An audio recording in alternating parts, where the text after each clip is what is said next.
علیہم اجمعین اپنے بچوں کی کیسے تربیت کرتے تھے اور آج ہم کیسے کر رہے ہیں۔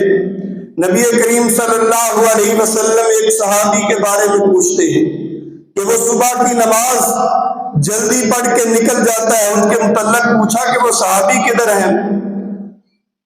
بتایا گیا کہ وہ صحابی جو ہی نماز ختم ہوتی ہے صبح کی وہ جلدی سے گھر چلے جاتے۔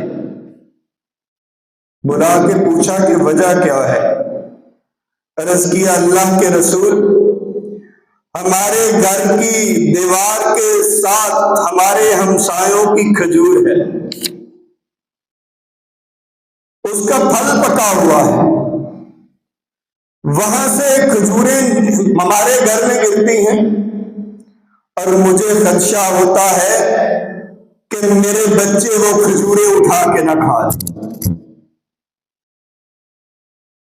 یہ صحابہ کرام رضوان اللہ علیہم اجمعین کی مال کے بارے میں اتنی احتیاط تھی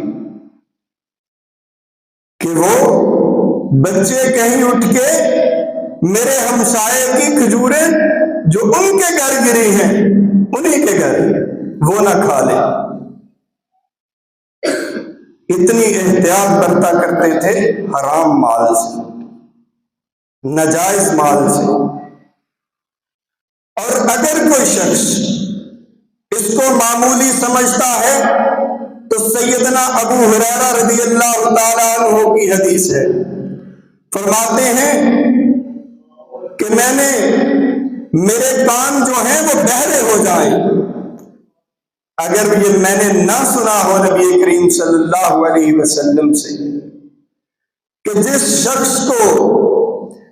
شخص نے حرام کمائی کا اپنے اوپر کپڑا پہنا ہے، لباس پہنا ہے، وہ لباس جب تک اس کے جسم کے اوپر رہے گا اللہ اس کی نمازوں کو قبول نہیں کرے گا، اس کی عبادت کو قبول نہیں کرے گا۔